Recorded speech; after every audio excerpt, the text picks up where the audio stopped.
Assalamu alaikum. As you know, our grammar topic under discussion is narration. Today we shall discuss the same topic once again. Today we shall discuss what happens to the tense in the reported speech when there is universal truth, habitual truth, scientific truth or historical truth. कि आज हम वो sentence discuss करने जा रहे हैं कि जिनके रिपोर्टेड स्पीच में कोई हिस्टोरिकल फैक्ट है, साइंटिफिक फैक्ट है, हैबिचुअल फैक्ट है या कोई यूनिवर्सल फैक्ट जो है।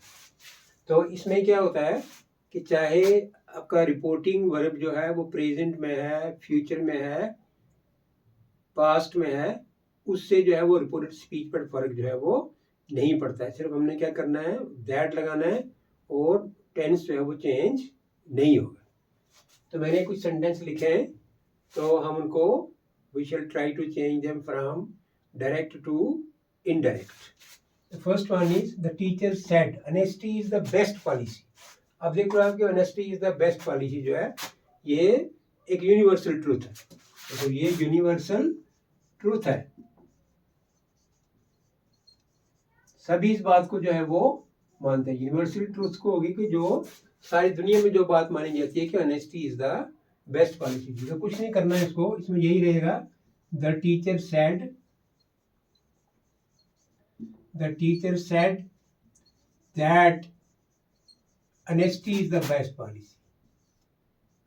सेम वही रहेगा, honesty is the best policy.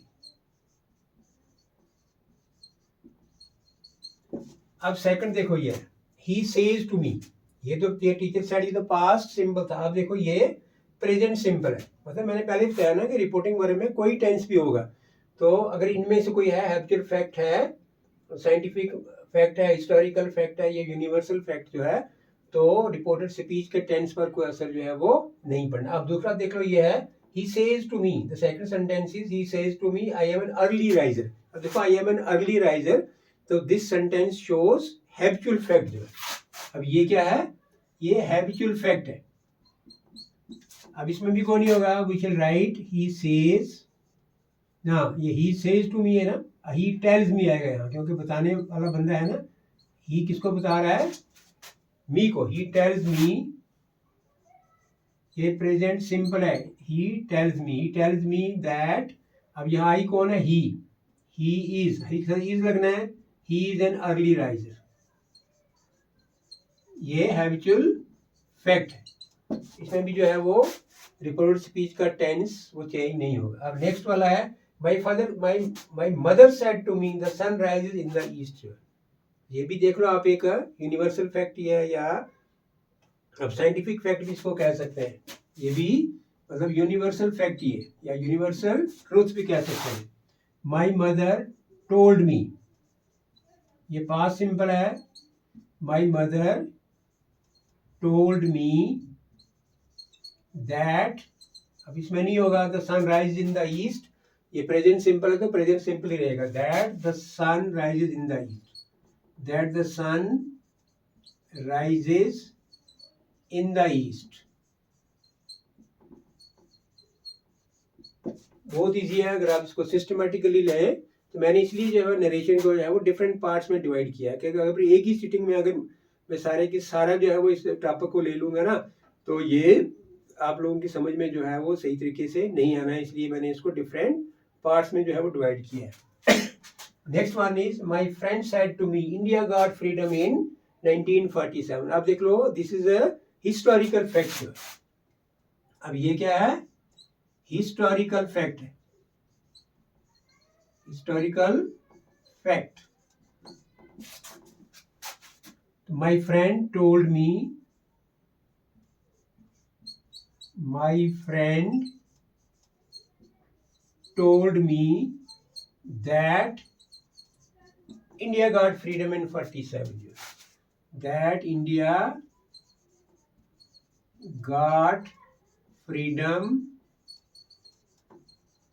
in 1947. को मालूम ही है ना, पहले पाकिस्तान, इंडिया और बांग्लादेश एक ही कंट्री थे, ये 47 में जो है मतलब डिवाइड हो गए।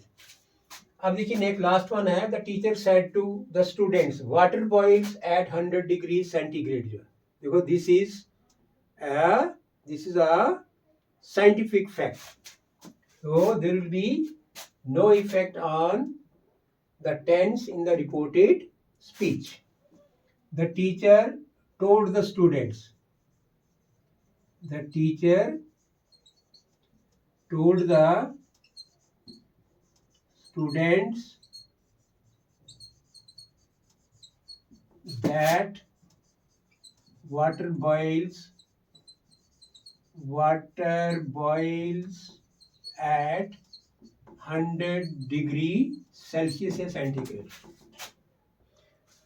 So these were some sentences having universal truth, habitual truth, scientific truth and historical truth. तो इसमें इतनी बात याद रखें, रिपोर्टिंग वर्ब चाहे किसी भी टेंस में हो, प्रेजेंट में हो, पास्ट में हो, फ्यूचर में हो, तो रिपोर्टेड स्पीच के जो टेंस पर जो है वो उसका कोई असर नहीं होता, उसका टेंस जो है वो सेम ही रहता है। तो thank you very much for listening me with patience.